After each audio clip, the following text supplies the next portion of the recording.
My ex-wife died on a Tuesday, and the world didn't even have the decency to pause. The coffee maker sputtered once, then gave up with a mechanical wheeze. I tapped the side of the machine, but the old thing had more rust than faith left in it. I sighed and reached for the kettle instead. The morning sun had barely warmed the frost off the windows of my apartment, and already I felt the ache in my lower back, reminding me I wasn't 40 anymore. It was Tuesday, a day like any other, filled with the usual quiet chores of a life lived in the margins. A loose floorboard by the pantry needed refitting. The sink was dripping again. The refrigerator made a noise like it was dying in slow motion. But I had no intention of replacing any of it. Things could be fixed, reused, or tolerated. I'd done the same with myself over the years. Outside my kitchen window, the neighbor's dog barked at the mailman, and Mrs. Henderson was at it again. Her voice cut through the thin wall like a kitchen knife. "Your damn sprinklers flooded my begonias again, Jerry. I told you about this last week." I didn't answer. Instead, I bent down to clean up the coffee grounds that had spilled across the counter. Her name wasn't Jerry, of course. Mine was. She just blamed me for everything, even though I hadn't been responsible for that leaky joint in weeks. Still, I kept my mouth shut. I didn't have the energy to argue. I was rinsing out the dish rag when the phone rang. It rang again, and again. 5 times before I finally gave in, wiped my hands dry, and picked it up. "Frank Delaney speaking."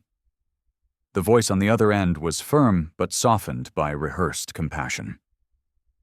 "Mr. Delaney, this is Janice Holbrook. I'm calling from Braxton and Leland LLP in Silver Creek." I felt a familiar tightening in my chest. That tone, the legal precision. Something was coming. Something heavy. "Yes?" I said. "I'm calling with unfortunate news. Victoria Langston passed away on Tuesday evening." My hand gripped the receiver tighter, but my legs gave way before my voice did. I lowered myself into the wooden chair at my kitchen table. It creaked under my weight, or maybe under the weight of what I was hearing. "Victoria?" The name sat bitter and sweet on my tongue. "Are you sure?" "I'm very sorry, Mr. Delaney. The funeral service will be held this Friday at 2 o'clock, Riverside Memorial." My mind began to race, trying to reconcile the woman I once knew with this announcement of her absence. Victoria Langston. Formerly Victoria Chen. My ex-wife. "I see," I said, though I didn't. "Additionally," Janice added after a pause, "you've been named in her will. The reading will follow the service at our downtown office." That was when the room shifted. "In the will?" I asked, unable to stop myself. "There must be a mistake. We've been divorced for 15 years. "There's no mistake. She specifically requested your presence." I nodded, forgetting she couldn't see me. "I'll be there." The call ended. The dial tone buzzed in my ear, but I didn't move. The air in the kitchen felt thinner somehow. I stared out the window, watching Mrs. Henderson kneel beside her flower bed, muttering about drainage and negligence. I watched her, but I didn't see her. Victoria was dead, just like that. She had once been the center of my universe, sharp, brilliant, relentless Victoria. I had loved her so deeply I forgot where I ended and she began. We had built a life together once, or at least I thought we had. And then she outgrew it, outgrew me. Still, the idea that she was gone, that her voice, her fire, her exacting demands would never again echo across a boardroom or down a hallway felt too big to grasp. I stood up. Slowly, my knees popped like old hinges. I walked to the sink and rinsed the mug out again, even though I hadn't used it. I remembered her. She wore a red wool coat the night we met. It was February in Silver Creek, snow falling in lazy spirals. I had just finished a double shift at the power station and stopped at a diner on Route 7. She was arguing with the manager, her voice like a whip. "You're telling me you won't hire women for the night shift because they don't handle pressure well? That's not policy. That's cowardice." The manager blustered. She held her ground. She was fire, and I was kindling. She left her business card on the counter. Victoria Chen, business consultant. I memorized the number. Called her 3 days later. We met for coffee, then dinner, then forever, or so I thought. When we married, she wore her grandmother's dress. We couldn't afford anything else, but she made it look like a $1,000 gown. We rented a one-bedroom with peeling paint and a stove that hissed when you lit it. But it was ours. I worked nights at the station. She started her own consulting firm out of the living room. I fixed the toilet with duct tape and prayer. She took on her first client from our rotary phone. Then came Evan, our boy. He was small, serious, beautiful. She held him like he was both fragile and powerful. I taught him to ride a bike. She taught him to code. And slowly, piece by piece, the life we built together tilted toward her ambition. I didn't resent it, not at first. She was brilliant. I was steady. That's how we balanced. But ambition is a hungry thing, and sometimes it swallows even the people you love. The last time we spoke in person was at the courthouse. The divorce was clean, efficient, handled with the same precision she brought to her company. I got our old starter home. She got everything else. Evan went with her, of course. Why wouldn't he? She had the new house, the new money, the new life. And I became a name that got crossed off holiday guest lists. Now, after 15 years of silence, she had named me in her will. I looked down at the table. My hand rested on a crack in the wood, a long scar from the time Evan dropped his science project and spilled glue everywhere. We never fixed it. I left it as it was, a reminder that messes can be beautiful if you look at them the right way. I thought of Evan. Would he even look at me if I showed up to the funeral? Would he pretend I didn't exist? Would he hate me for coming? Probably. But I would go anyway. Not for the money. I didn't believe for a second there was anything meaningful left for me. But I had promised once, in front of witnesses and God and the September sun, that I would stand beside her in life and memory. I couldn't keep the first part, but I could try with the second. Friday. Riverside Memorial. I had 4 days to prepare to walk into a room where no one wanted me. 4 days to gather the pieces of a man who once mattered to her, and maybe still did, if only at the end. I opened the closet and stared at the suit hanging there. Dark navy, 2 buttons, a little too loose in the shoulders now, a little too tight in the stomach. The one I wore to Evan's graduation, the event she had flown in for, and I had sat through like a stranger. I laid it on the bed, pressed a hand to the fabric. Maybe I would find nothing but cold stares and colder lawyers. Maybe she left me $1 out of spite. Or maybe she remembered something about who we used to be. I turned off the lights. The coffee grounds still clung to the sides of the sink. Outside, the sky turned from pale gray to dusk blue. Another day passed, just like the last. Except it wasn't, because somewhere in Silver Creek, a casket was being chosen, flowers arranged, names printed in an obituary column. And mine was on a will. Of all the things she could have left me, I never expected this. He looked at me like I'd crawled out from under a rock, and suddenly, 22 years of marriage meant nothing.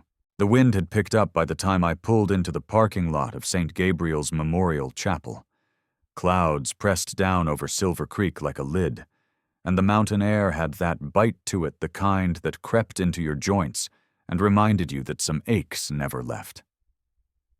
I stepped out of my old Honda, its faded maroon paint peeling along the edges, and stood for a long moment between a Lexus and a brand-new Cadillac SUV. Both gleamed in the gray light like polished lies. I adjusted the navy suit jacket over my shoulders, the same one I had laid out 2 nights before. It still smelled faintly of cedar and mothballs, and I noticed the hem had started to fray. No matter. It would do. The chapel loomed ahead, all stone arches and stained glass windows, its architecture built to impress, to make you feel small, reverent, maybe even ashamed. It had always reminded me of Victoria. Ornate, immaculate, unforgiving. Inside, the warmth from the central heating collided with the chill still clinging to my bones.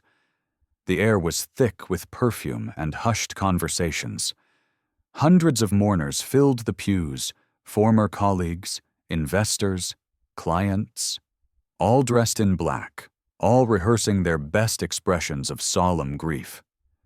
I spotted a few familiar faces from the old days, people who had once shared backyard barbecues and birthday parties at our Maple Street home. None of them looked my way. I slid into a seat at the back, kept my head down, and folded my hands over my knee. The piano music floated like incense through the space, something classical, distant, and grand. It didn't suit her, really. Victoria had always liked jazz. But then again, this service wasn't for who she was. It was for who they wanted to remember. People whispered around me, and I felt the ripple effect before I even saw him. A hush fell across the pews in waves, and when I lifted my eyes, he was there. My son, Evan Delaney. He strode down the center aisle in a dark suit tailored to perfection. His hair was neatly combed, the same rich brown as his mother's, though streaked now with faint silver. His expression was sharp and composed, the face of a man who knew how to own a room, a man built for power. His gaze swept over the crowd and stopped when it hit me. He froze, mid-step. For a moment, something flickered across his face. Recognition, disbelief, disgust. And then he moved again, quicker now, heading straight toward me. People turned to look. The murmuring began again. I felt their stares gather like frost along my skin. He stopped at the end of my pew. "What are you doing here?" His voice was low, clipped, but the anger beneath it crackled like static. I stood. Slowly. My knees protested, but my spine held straight. "I came to pay my respects," I said. His eyes narrowed.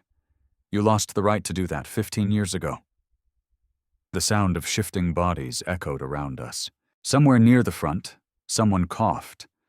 The pianist paused, then resumed with more hesitation. "She wouldn't want you here," he said louder now. "Maybe not," I said evenly. "But I needed to be." "For what?" he demanded. "To ease your conscience? To make a spectacle out of her funeral?" My throat tightened, but I kept my voice steady. "I didn't come to be seen. I came because once upon a time she and I made promises, and I wanted to honor those promises in the end, even if no one else remembers them." He stepped closer, his jaw clenched. "You think you mattered to her? You think she thought about you once in the last 15 years? You were a speed bump in her story. Nothing more." I said nothing. There was nothing to say. The words weren't new, just louder now. Evan turned to face the crowd. "Ladies and gentlemen, I'm sorry for this disruption. My father seems to have forgotten that divorce means you're no longer family." The words dropped like stones into water. Several heads nodded. I caught fragments of muttered agreement. Someone behind me whispered, "Has the nerve to show up after everything?" I felt heat rise in my cheeks, but I refused to look away. Evan wasn't finished. "For those who don't know," he continued, voice rising, "this is Frank Delaney, the man who spent 2 decades trying to hold back one of the greatest minds this town has ever seen. While my mother was building a legacy, he was busy punching a clock and whining about her success. My hands curled into fists at my sides. Still, I said nothing. She supported him while he clung to mediocrity, he went on. And now that she's gone, he wants to play the grieving widower, pretend he had anything to do with what she built. That's enough, I said. He turned back to me, triumphant. Is it? I met his eyes, and for the first time I saw something beneath the arrogance, fear, insecurity, the desperate need to control the narrative. I loved your mother for 40 years, I said quietly. 22 as her husband, 18 more as someone who wished her well, even from a distance. I'm not here to claim credit. I'm not here to rewrite history. I'm here because once she mattered to me more than anything. And I'd like to believe once I mattered to her. A long silence followed. No one moved. No one spoke. Then a voice broke through. Mr. Delaney? I turned. A man in a dark suit stood near the side aisle, holding a leather folder. His voice was calm, respectful. I'm Harold Braxton, from Braxton and Leland LLP. I represent your ex-wife's estate. I nodded. Yes.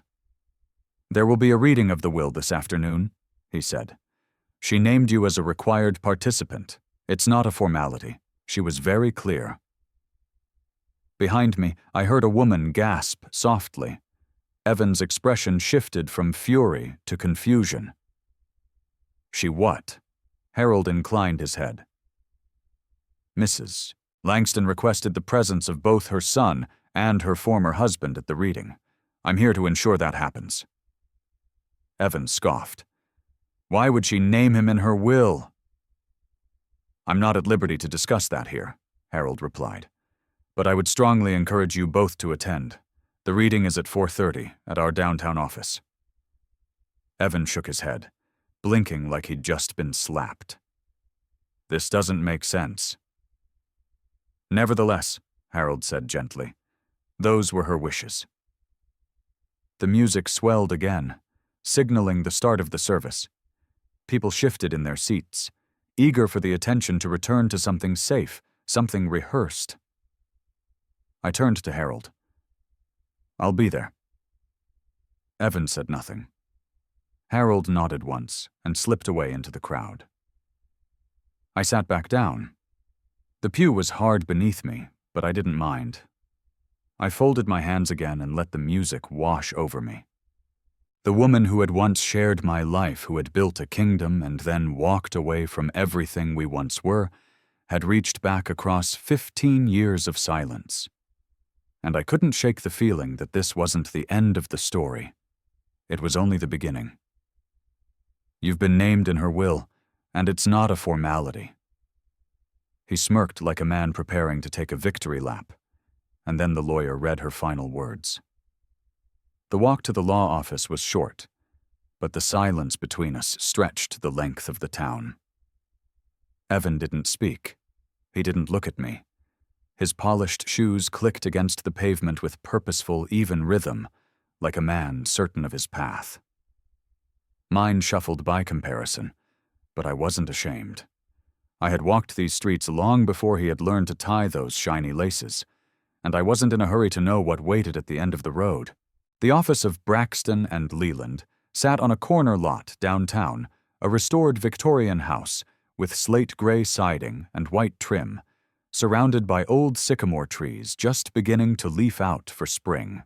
It had the look of something built to last, a house that had known money for generations. Victoria would have loved it.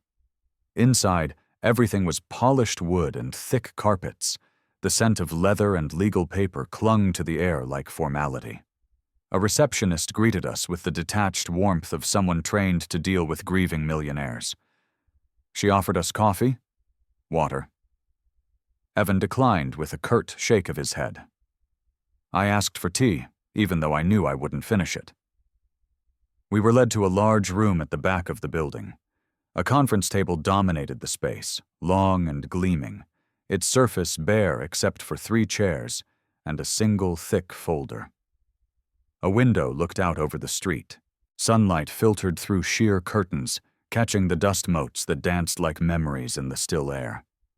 Harold Braxton entered moments later, briefcase in hand.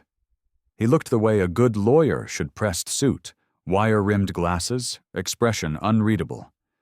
He nodded to us both, then sat, unclipping the case and drawing out several documents. "I want to thank you both for coming," he said. "I know this has been a difficult day." Evan said nothing. He leaned back in his chair, arms folded, one leg crossed over the other, confident, ready. "I'll begin by confirming that this document is the last will and testament of Victoria Langston, formerly Victoria Chen, executed March 15th of last year. It supersedes all previous versions." The sound of pages turning filled the room. Victoria was examined by 2 independent psychologists prior to finalizing this will. Both confirmed her mental competency. The document was witnessed and notarized in accordance with Colorado state law. Still, Evan didn't move. I could see the calm calculation behind his eyes, the way his fingers tapped once against the arm of his chair. He expected something big: the company, the money, the title. All of it. He expected this to be the next step in a life preordained for success. Harold cleared his throat. "To my beloved son, Evan Delaney, I leave the family home at 847 Hillcrest Avenue, including all furnishings and contents therein." Evan's lips curled into a small, confident smile. "I further bequeath the sum of $500,000 to be transferred from my primary investment account within 60 days of probate." He nodded, as if to himself. Expected. Appropriate. His fingers tightened slightly on the arm of the chair, as if waiting for the rest, the real reward. "This inheritance," Harold continued, "is contingent upon Mr. Delaney's continued employment with Langston Strategies for a period of no less than 2 years following the execution of this will, or until the company is sold or dissolved." The smile faltered. A small crack in the marble. "Wait," Evan said. "What?" Harold looked up. "The bequest includes stipulations. You must remain with the company." "That's ridiculous," Evan scoffed. "Why would she never mentioned—" "I'm simply reading the terms, Mr. Delaney," Harold said. Evan sat back again, but the posture was different now. Tighter. Defensive. I remained still. I wasn't even sure why I was here. 500,000 and a house that was a fortune by any standard. I expected maybe a trinket, a sealed envelope, a final insult, if anything. But Harold turned to the next page. "And now," he said, "to Franklin Delaney, my former husband." I felt my name land like a stone in a still pond. Evan's head jerked toward me. My breath caught. Harold adjusted his glasses, voice steady. "To Franklin Delaney, I bequeath the sum of $33,500,000 to be transferred from my investment and securities accounts." The room stopped breathing.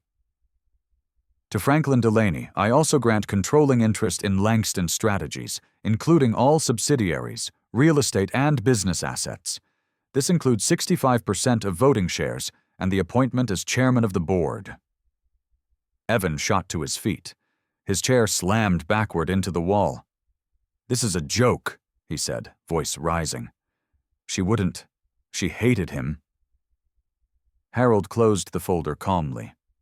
Victoria was very clear in her instructions. "This is fraud," Evan snapped.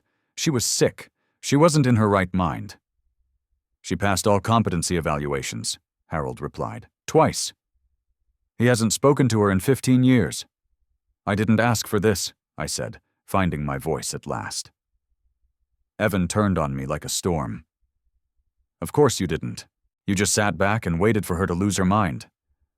"I didn't even know she was sick," I said. "She wasn't," Harold interjected. "Victoria was in good health when she made these arrangements. She wanted to ensure her estate was executed without dispute." Evan was pacing now, fury written in every step. "She built everything," he said. "I was there.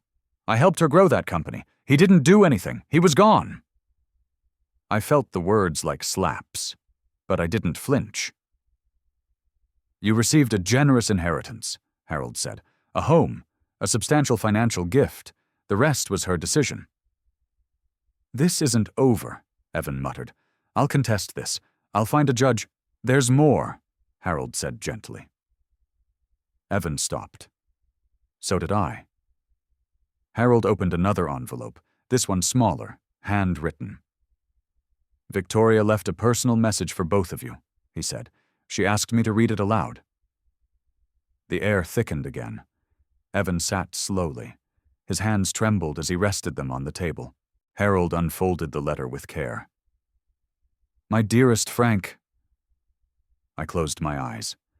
Her voice echoed in my memory, clear and cold and alive.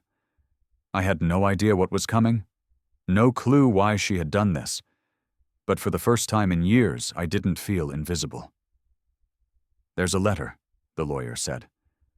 "She wrote it for both of you, and she asked me to read it aloud." I hadn't heard her voice in 15 years, but the letter made it feel like she was sitting right beside me. The paper made a soft, deliberate sound as Harold unfolded it. He held it with both hands like something sacred. It was thick stationery, the kind Victoria always favored, cream-colored with a slight texture. Expensive, but understated. She had once told me that presentation matters more than words. But now, all we had were her words, and they were about to slice through years of silence. The room seemed to shrink.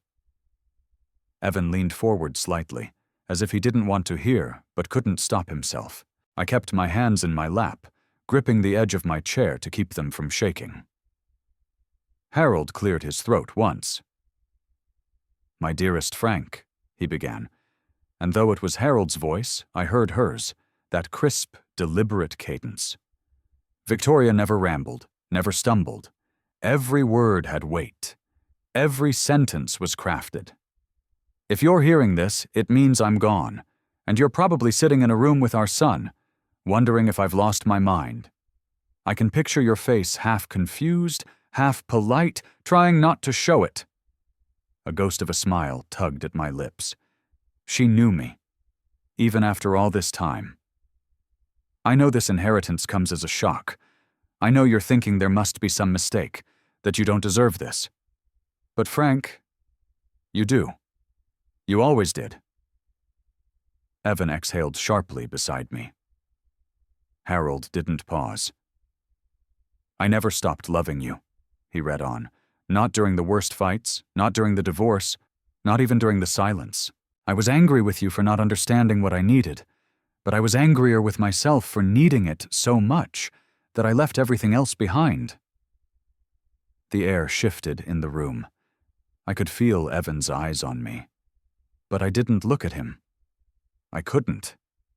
My chest was too full. "You tried to save us," the letter continued. "You begged me to find balance, to slow down, but I couldn't see past my own ambition. I thought winning meant sacrificing everything, including you." My vision blurred.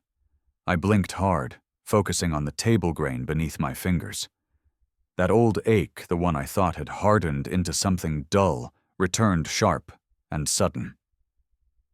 "I thought I had to prove something," Victoria's words said. "That I was more than just a wife, more than a mother.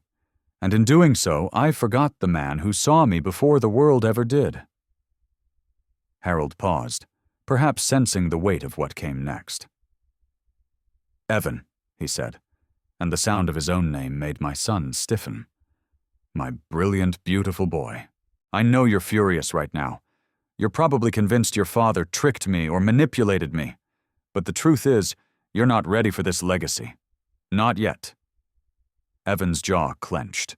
His knuckles went white around the arms of the chair, but he said nothing. "You've lived in the glow of my success," the letter continued. "You've inherited its language, its pace, its hunger. But you haven't yet earned the wisdom that should come with power, and power without wisdom is just danger with a better wardrobe." I turned slightly. Evan was staring at the wall, not blinking. "I didn't write this to punish you," Victoria had written. "I wrote it to set you free." A pause, then more. "You have a generous inheritance, enough to live comfortably, enough to explore who you are without the company's shadow. That is my gift to you, not rejection, redirection." She never would have said that aloud. Too proud. But in this letter, she had found a softness I thought she'd buried long ago. Harold turned the page. "Frank," he read, "I gave you the company because I know you'll never use it to hurt anyone. You won't use it to prove a point or build an empire. You'll use it to fix what's broken quietly and without applause, just like you always have." I looked down. My hands were trembling.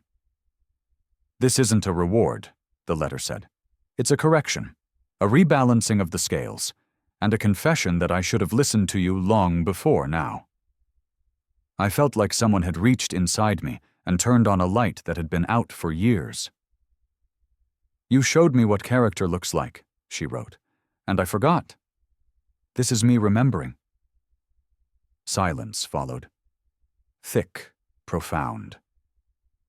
Harold folded the letter carefully and set it on the table between us. No one moved. Evan broke the quiet. "This is ridiculous," he said, though his voice lacked the heat it had before. "She didn't mean it. She was confused. She wasn't thinking clearly. She passed her evaluations," Harold replied calmly. Evan stood. "I don't care. This whole thing is absurd. She lost perspective. That's all." He paced back and forth, then turned on me. "You think this changes anything?" he demanded. "You think this makes you some kind of hero?" I met his eyes for the first time since the chapel. "No," I said. "But maybe it means I wasn't the villain." His face crumpled just for a second, just long enough for something raw to flash through. "She left me with nothing," he said. "She left you with enough," Harold corrected. "More than most people see in a lifetime." "She gave him everything," Evan whispered, pointing at me like I was a ghost. "She gave me responsibility," I said, and I meant it. I felt the weight of it settling into my bones. Not a windfall, a duty. "I built her world," Evan muttered, but he sounded more lost than angry now. "I gave up everything to follow her." Harold stood slowly. "Gentlemen, we'll need to begin transition paperwork soon. But for now, I'll leave you both with the original letter." He slid it across the table toward me. I picked it up with careful hands. Evan stood frozen, his world unraveling around him. I wanted to reach out. I wanted to tell him that I knew the feeling. But he was already stepping back.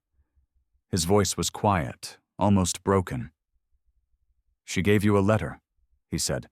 "She gave me instructions." He turned toward the door, and for a moment I thought he'd walk out without another word. But he stopped, hand on the knob, and looked back at me. "I don't care what that paper says," he said. "This isn't over." And then he left. Evan whispered, "This isn't over." But for the first time, his voice didn't sound so sure. He called me a fraud, a failure, a thief, and I still couldn't bring myself to hate him. The sun was already dipping behind the trees when I stepped back into my apartment. The old hinges groaned in protest as I pushed the door open, and the faint smell of dust and instant coffee greeted me like a memory that had waited all day to settle back into my lungs. I paused in the doorway for a long time before entering, the letter still folded neatly in my breast pocket, as if it might burn a hole through the lining. It had only been a few hours since the reading, but my world had shifted so completely I couldn't quite place my footing in it. $33 million, a company, control, legacy. My name, tied to all of it now. And yet, as I stared at the pile of unpaid bills on the kitchen table and the flickering light above the sink, it didn't feel like anything had changed. I was still the same man who fixed his own plumbing because hiring someone felt indulgent. Still the same man who saved takeout napkins for later use. I sat down and pulled the letter from my pocket. My hands trembled slightly, not from fear but from the weight of it. Victoria's words had cracked something open inside me, something I'd sealed shut years ago. I didn't read the letter again. I didn't need to. I remembered every line, her confession, her apology, her belief in me not for who she once wished I'd become, but for who I already was. The silence in the apartment was thick. I left the lights off. I didn't want the world to look any different yet. My phone buzzed on the counter. I let it ring once, twice, 3 times before picking it up. "Frank Delaney," I said. "This is Harold Braxton." His voice was composed, but I could hear the undercurrent of fatigue, the kind that comes after delivering the kind of news that shatters illusions. "I hope you're holding up," he said. "I'm not sure what I'm holding," I admitted, "but I'm still on my feet." "I wanted to give you a heads up. Evan contacted the board." I closed my eyes. Of course he did. "He's angry," Harold continued. "He's looking for allies, trying to rally the executives, the legacy staff, anyone he thinks might block your appointment. And nothing's moving. The board won't interfere. Victoria's shares and authority were absolute. There's no legal mechanism to challenge your control. But that won't stop him from trying. No, it won't." We were quiet for a beat. "I'll be at the office tomorrow," I said. "Tell them I want to meet with the board, not to demand anything, just to introduce myself." "I think that's wise." After we hung up, I sat in the dark a little longer, staring at the old ceiling with its slight water stain in the corner, the one I'd always meant to repaint. I got up eventually and made myself a sandwich. The bread was stale, the meat near its expiration date. I ate it anyway. That night, I didn't sleep.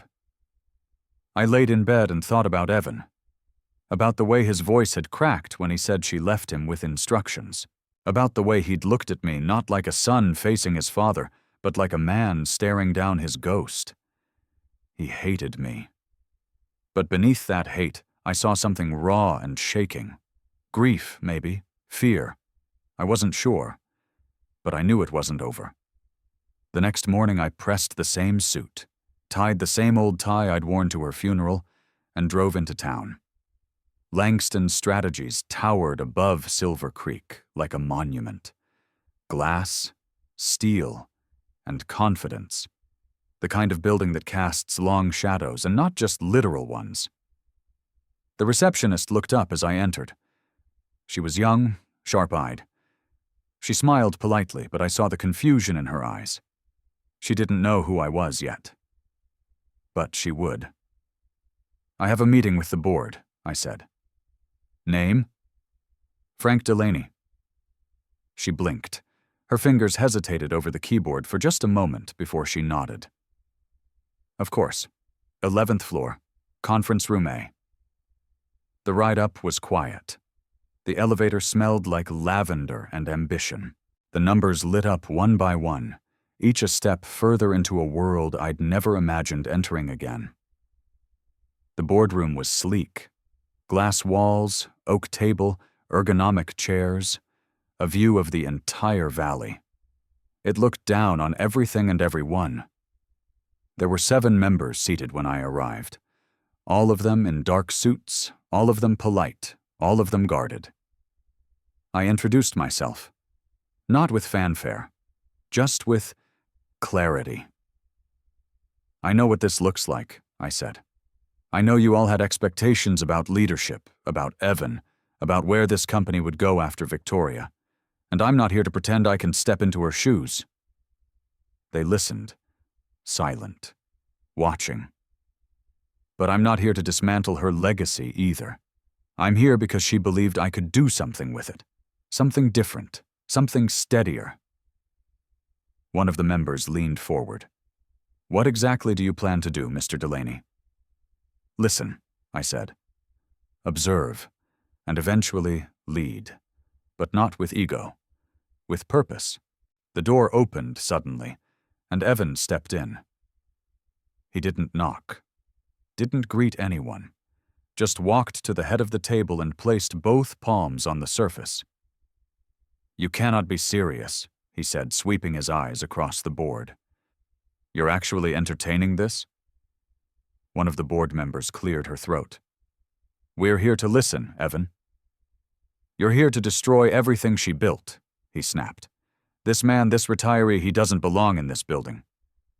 I didn't ask to be here, I said, standing. But your mother left me this company. She chose to trust me.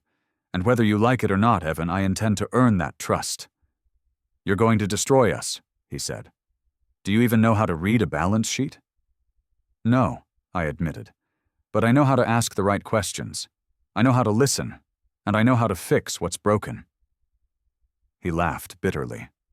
Fix? What do you think this is, a light switch? A leaking pipe? I held his gaze. Sometimes, Evan, that's exactly what it is. The room fell into silence again. But this time, it was heavier. Not with tension, with consideration. Evan stared at the board, waiting for someone to side with him. But none of them did. The woman who had spoken earlier leaned forward again. Thank you, Mr. Delaney. We'll be in touch. I nodded and left the room without another word. As I rode the elevator down, I looked at my reflection in the mirrored walls. Same suit, same tie, same tired eyes, but something behind them had changed. I stepped out into the sunlight. Frank closes the drawer on Victoria's letter and murmurs, "It's time I went back." The moment I stepped through the front door of Langston Strategies as CEO, someone had already changed the nameplate outside my office back to hers. Her name was embossed in gold on the frosted glass. Victoria Langston, founder and CEO. My hand hovered near the doorknob for a long second before I turned it. The scent hit me first. That faint mix of jasmine and cedar, her favorite diffuser blend. Someone had kept it going. Or maybe no one had dared unplug it. I walked in, slowly, like I was trespassing in a museum of her ambition. The office was pristine. Her favorite books still lined the shelves. A framed photo of Evan, age 7, holding a soccer trophy, still sat beneath the lamp on the credenza. Even the glass paperweight, the one she once slammed down during an argument about layoffs, still rested near the edge of the desk, polished and untouched. It felt like a mausoleum dressed as a boardroom. But it was mine now. I closed the door softly behind me and stood in the center of the room, unsure where to sit. Eventually, I walked to the chair behind the desk. Not her chair, I would never call it that again, but the seat of responsibility. I sat down. It creaked slightly, just enough to remind me it wasn't mine yet. A knock interrupted the stillness. Not a knock, exactly. A soft tap, tentative. "Come in," I said. The door opened. A woman stepped inside, early 30s maybe, sharp suit, short curls pinned neatly. She carried a leather folio and a guarded expression. "Mr. Delaney," she said, "I'm Cassandra, executive assistant, formerly to Victoria. Now to you, if you'll have me." Her voice was clipped but respectful. I stood and extended my hand. "I'll need your guidance," I said. She raised an eyebrow slightly, then shook my hand. "I've already blocked your calendar for the week. There's a town hall with staff tomorrow. Evan has been vocal. Morale is low." "Then let's give them honesty," I said. "I won't pretend to be her, but I won't let this place fall apart either." She hesitated, then gave a short nod. "I'll brief you on departmental heads in the afternoon." She turned to leave, but paused at the door. She once said you were the only person who never asked her for anything, she said quietly. I looked up. Did she say why that mattered? She said it was the only time she felt safe. And then she left. The rest of the day was a blur of meetings, documents, digital logins, passwords reset, startled glances, and forced professionalism. Some staff looked relieved, some looked resentful. A few, like Arthur Green from finance, barely masked their contempt. She was precise, he said during our one-on-one. You, sir, are kind. I don't consider that a flaw, I replied. He sniffed. No, but it may be a liability. By the time I returned home that evening, I was exhausted not physically, but emotionally, spiritually. Every minute in that office was a battle between memory and movement. I poured myself a glass of water and sat down at the kitchen table. The bills were still there. Unpaid, unopened. I shoved them aside. The next day came faster than I expected. The staff town hall was held in the main atrium, a space designed for company celebrations and PR events. Rows of chairs had been arranged.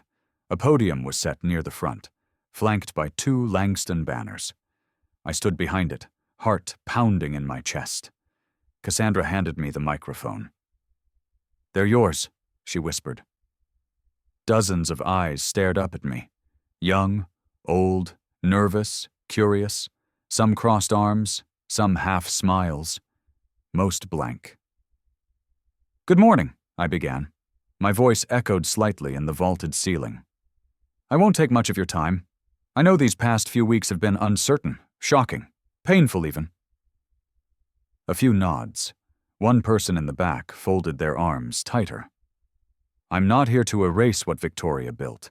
I'm here because she asked me to protect it. A soft murmur. I won't lead the way she did. I don't have her degrees, I don't have her charisma, but I do know how to show up when things fall apart. I've spent most of my life fixing what others leave behind. Some heads tilted. A few leaned forward. This company was born from brilliance, but it will survive because of humility, of teamwork, of decency. I paused, scanning the crowd. Some of you don't know me. Some of you already think I'm a mistake, but I will earn your trust not with speeches, with time. A long silence followed. Then a single clap, then a few more. Eventually, a hesitant round of applause swept through the room. Not thunderous, but not hollow either.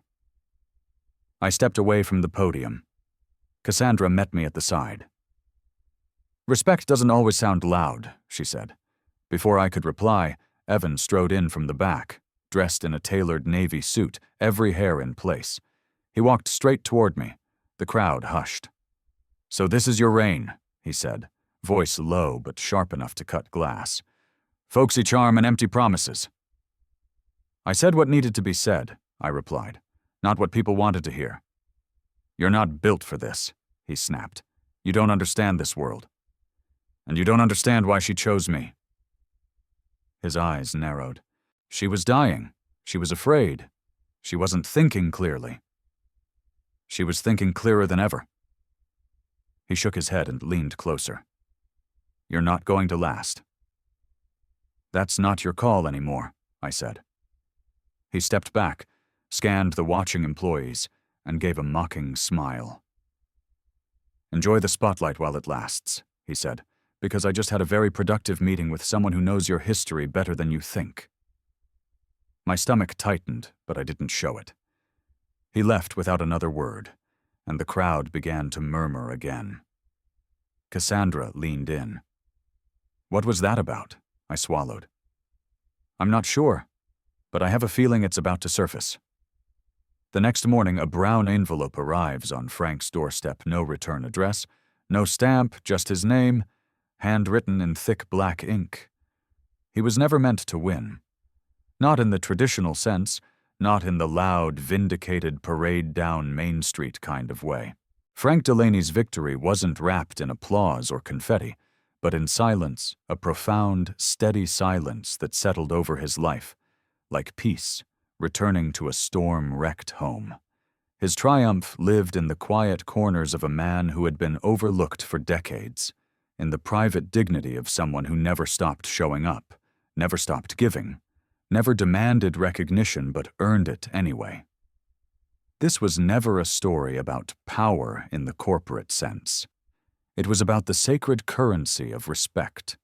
It was about family, the kind we are born into and the kind we bury parts of ourselves trying to hold on to. Frank had given his life to his son, to the family that forgot his name even as they built their castles atop his sacrifice. He had stood in the shadows so they could shine, silenced himself so they could speak, shrunk himself so they could grow. And when they turned on him, when Evan spat out his father's name like poison, when the family boardroom turned into a courtroom of judgment, when every small, weary part of Frank was told he didn't belong, he still didn't break. He bent, yes. He ached, certainly. But he did not break. That's what made his final act not one of revenge, but of reclamation. Frank never wanted the company. He never needed the title. But when Victoria left it to him, she handed him something much heavier. The truth. She had seen the man behind the silence. She'd watched him carry burdens he never complained about. She'd known that legacy wasn't about who could give the best speeches or wear the sharpest suits. It was about who you trusted with the future when the noise stopped. Frank didn't take over Langston's strategies to change it. He stepped in to restore what it had lost its humanity, and he did it without fire or fury. He did it the way he'd always lived, by showing up, by listening, by refusing to be bitter even when every bruise begged him to be. His leadership wasn't about vision boards or shareholder calls. It was about fixing the slow leak before the ceiling collapsed, asking the right questions in rooms full of people who thought they had all the answers, and making sure no one else was ever told they didn't belong. In the end, Evan's downfall wasn't because of one scandal or one outburst. It was death by ego, a slow unraveling of entitlement, thread by thread. Arrogance blinded him to the truth. Respect cannot be inherited. It must be earned. And in his desperation to prove he was the rightful heir, he revealed the rot inside his own pride. Frank never gloated.